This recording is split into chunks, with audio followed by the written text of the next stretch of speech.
Alrighty, looks like we are all good. Just do a quick little check for the technicals real quick, guys. Awesome. No webcam today. I did forget to charge my DSLR batteries, so there will be no webcam today. But today's going to be a little bit of a shorter day anyway. Got a lot of different things going on, moving this week and work stuff and a lot of just crazy things going on. But thank you guys for, working with me. I try to keep it between 9:30 and 10:30, and sometimes, it just doesn't work out. So I appreciate you guys always being so flexible. But other than that, guys, our technicals are all good. But welcome back to MTVTA, guys. I'm your guys' host, Trent Manager. All my returning patrons, thank you guys so much for returning, and all my new patrons and new viewers, thank you guys so much for taking the time out of your day to come and learn some new information. So today, guys, I got a little bit of better news today in terms of Thursday, going over market sentiment and really how we're sitting moving forward as we are getting close to October and Q4 is approaching, as the title entails. So we got some really good article readings as in terms of who's picking up what and what. The last couple of weeks kind of entailed. We did get a lot of fear and a lot of different things going on in the world. We had the Evergrande situation. U.S. regulators continue to crack down pretty hard. We had Coinbase pull their lending feature as well. So a lot of just uncertainty in the market in terms of causing fear. So that's one of the reasons, I guess, one of many, as we saw these past 2.5 weeks, past 14 days be really choppy.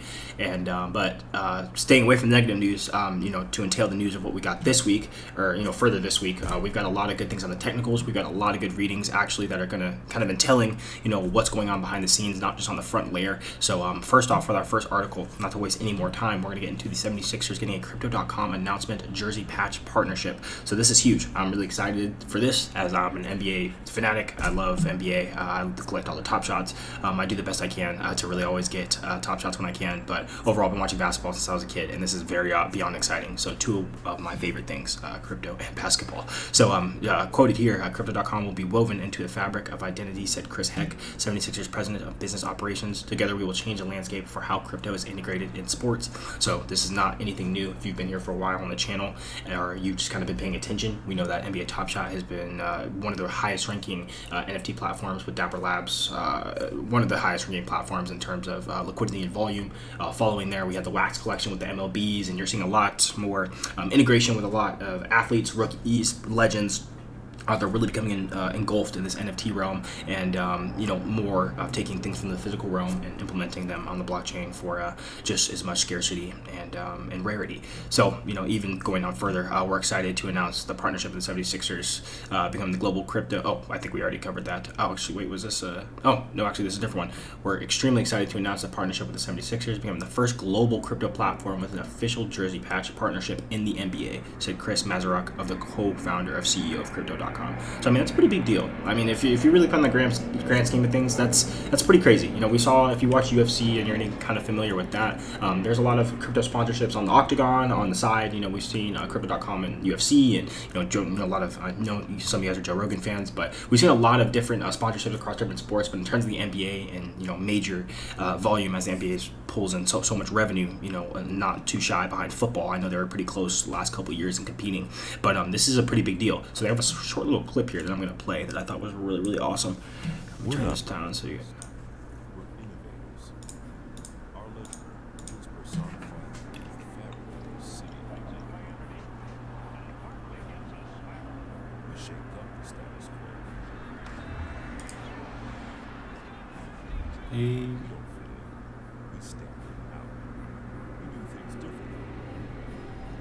It's awesome.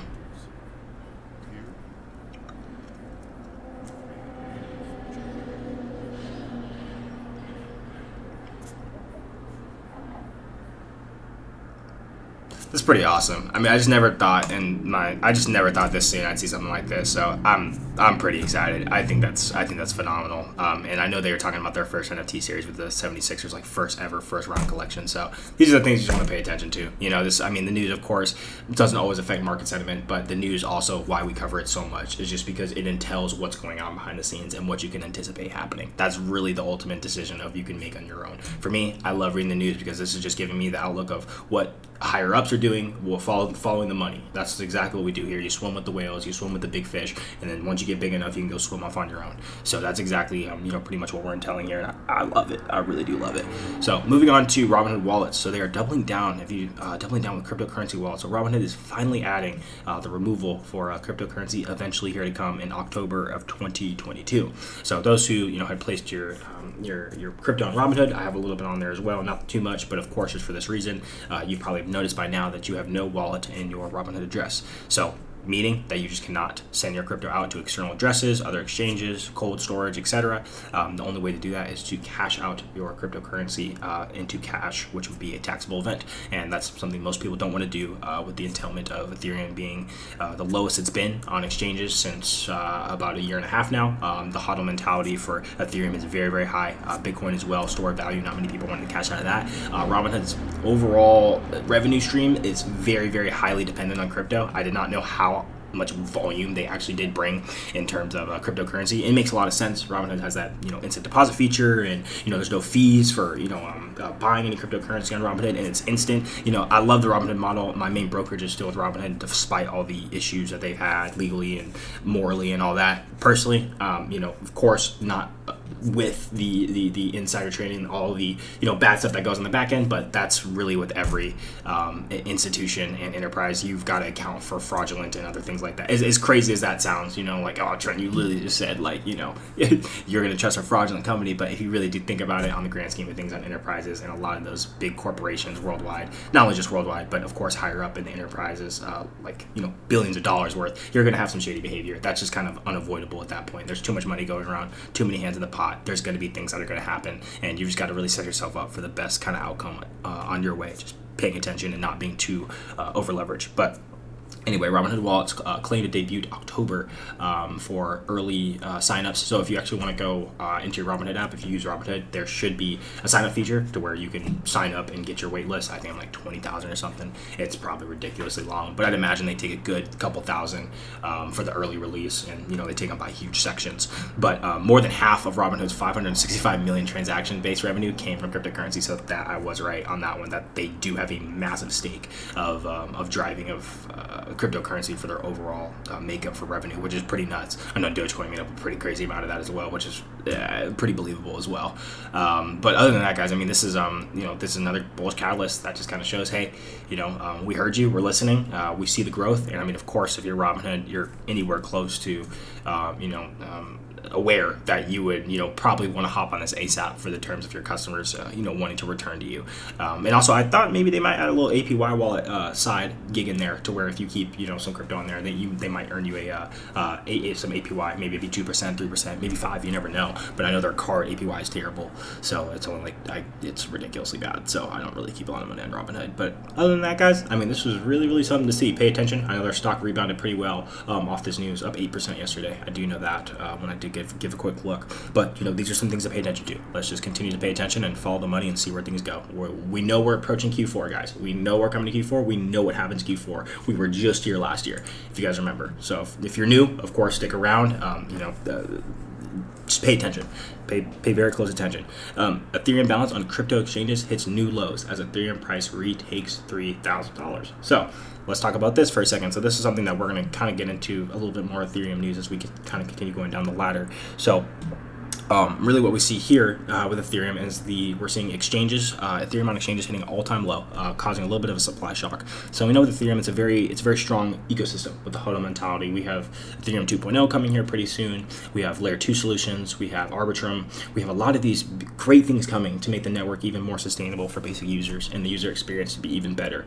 But realistically, what we're also seeing in the ecosystem is that people, like you and I are, Ethereum's got a very, very strong developer ecosystem and of course a community ecosystem to where, people have no problem locking up their Ether for 2-3 years, until ETH 2.0 gets here. I'm going to be honest, I got some Ether locked up as well. I've had it locked up for quite a bit now. I'm a big believer. It makes my job possible. I don't know what kind of developer I'd be if I didn't have my Ethereum locked up for the foreseeable future. Of course, don't lock up any money that you may need in the next 2 to 3 years.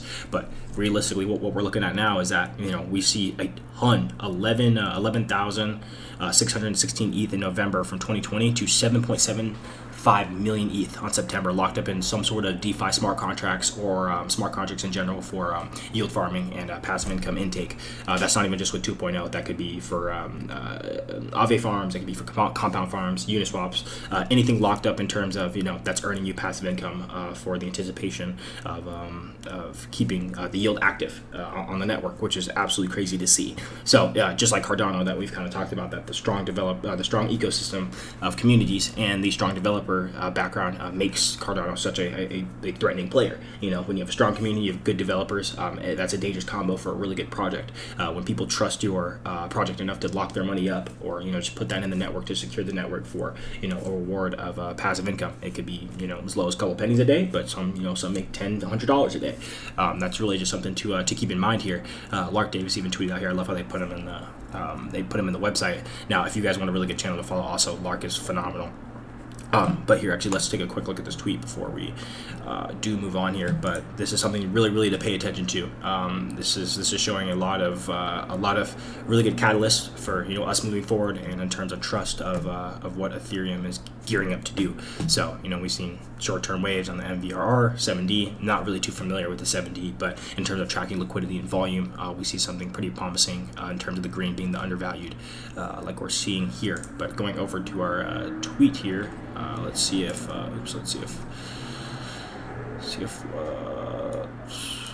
even came up.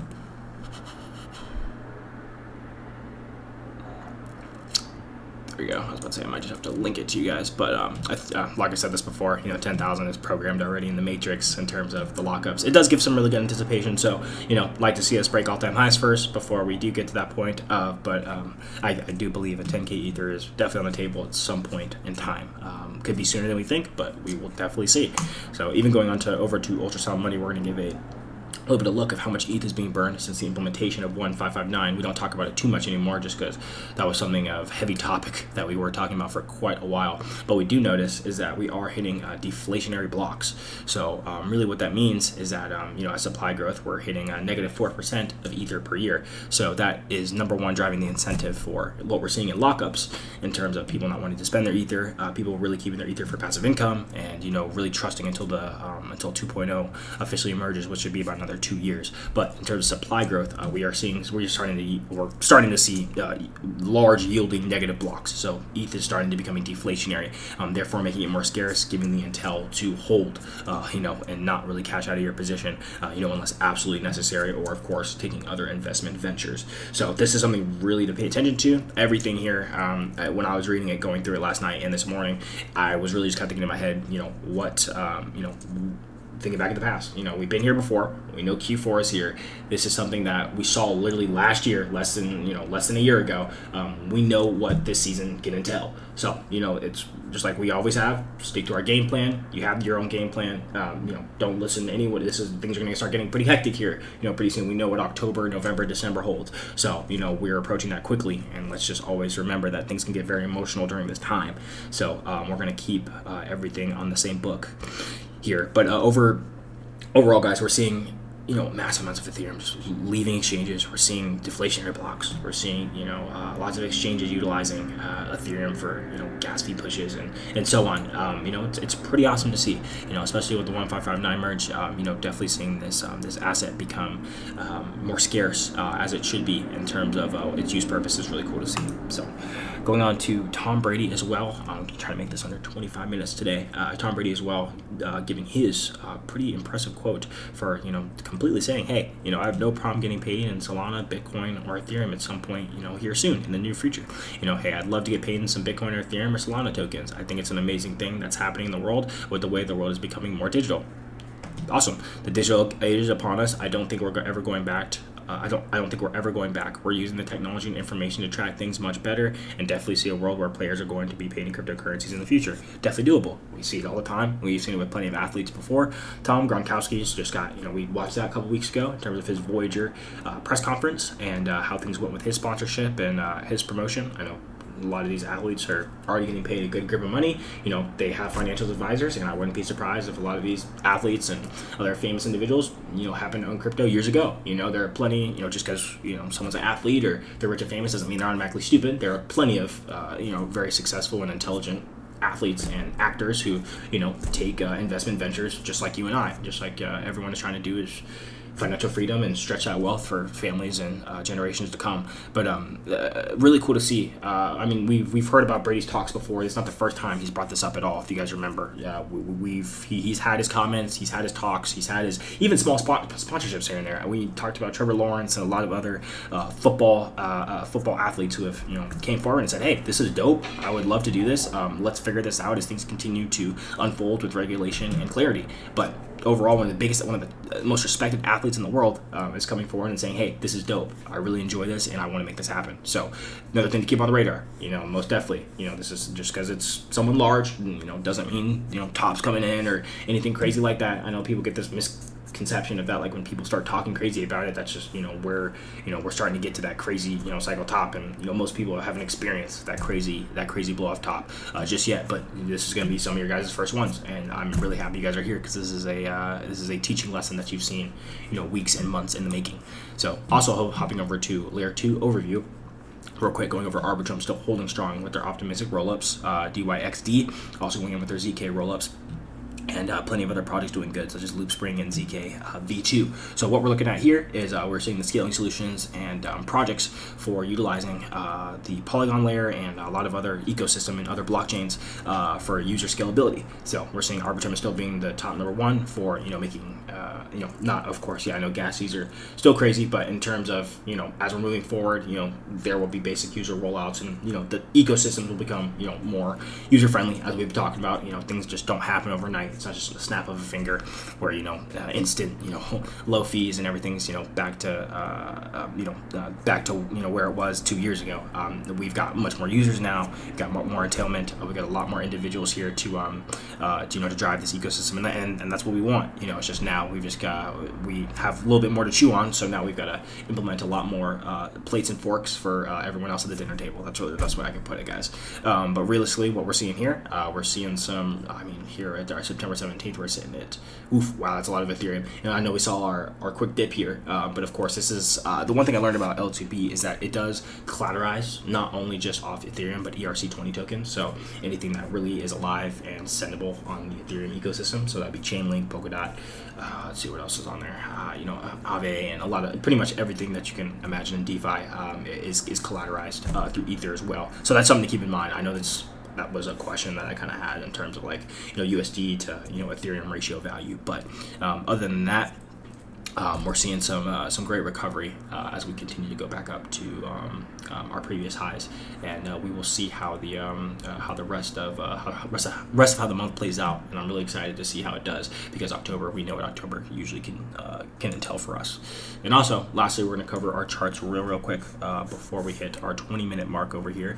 But this is something awesome I really want to share when I was looking at the technicals the other day. So starting with Bitcoin, what we did see here, guys, is that yesterday, if I believe this was yesterday, yes, or 2 days ago, guys, I'm sorry, 2 days ago, we actually, first time successfully in history, Bitcoin went back and retested $40,000 as official support. Barely by the hair. Barely, guys. We were a couple $100 off from closing below, 40K support level. So that didn't mean we were out of the woods yet. At the time, 2 days ago when I was looking here, I was like, oh my gosh, like straight moonshot, right? No, absolutely not. Easily, we could have turned the other way, and we still can. We're not completely out of the woods yet. But in terms of actually the first time in history successfully testing 40K support is massive. That's huge. So, we could possibly be establishing baselines for our blow off top, and when we do retrace back to our, lower levels, that this could possibly be the base entry point. We could possibly see 30 to 40 could be that range, but in terms of officially testing this as the first time ever as support 40K is pretty cool to see. So that's one important thing to look out for right now. But as we continue to move forward, like I said, we're not out of the woods just yet, but we will continue to pay attention. But being above this bull market support band is, of course, really awesome to see. But you can see we've had a pretty good size recovery, pretty good for getting back up to $45,000 here, and hopefully eventually we will eventually test 50, and then maybe test that a couple times, get rejected, bob around here, eventually break 50, and then we will continue to do what we always do best, which is rally. So we will see how that goes. Breaking down to Ethereum, getting down to the Ethereum chart, also beautiful as well. Not the exact layout as Bitcoin, but in my opinion, Ethereum does look a lot better than Bitcoin in my eyes. Sitting about 3167 now. We saw our lowest wick about 2,651, immediately bought up. We have our key levels here that we really like to watch out for. But also, same thing with Ethereum. It didn't close, the same way that Bitcoin does, but it's treating this $3,000 mark as a very, very heavy support line. We did break through it, of course. That's nothing wrong with that, but you can see immediately bought back up and engulfed that bottom wick back up to $3,000. So some good things to pay attention to. We're fighting this 3K level is tough. We are really we are holding the line pretty good in terms of this 3K level. But other than that, guys, that's really all I wanted to cover today. Overall conclusion for today, we're sitting much better than what we were a couple days ago. We're seeing a lot of sentiment kind of settle down in the world. We know a lot of things are not out of the woods just yet, but in terms of as we keep moving forward to Q4, like we've talked about, and I feel like a broken record, but we know what Q4 entails. So stick to your game plan. This is you against you, and don't change the game plan. When emotions start getting pretty high, because they will start getting pretty high here soon. We know what happens around this time. So thank you guys so much for tuning in today. I really appreciate it. Share this with friends or family, and consider joining the Patreon if this information was valuable to you. I will see you guys in the next one. Thank you guys so much. Bye bye.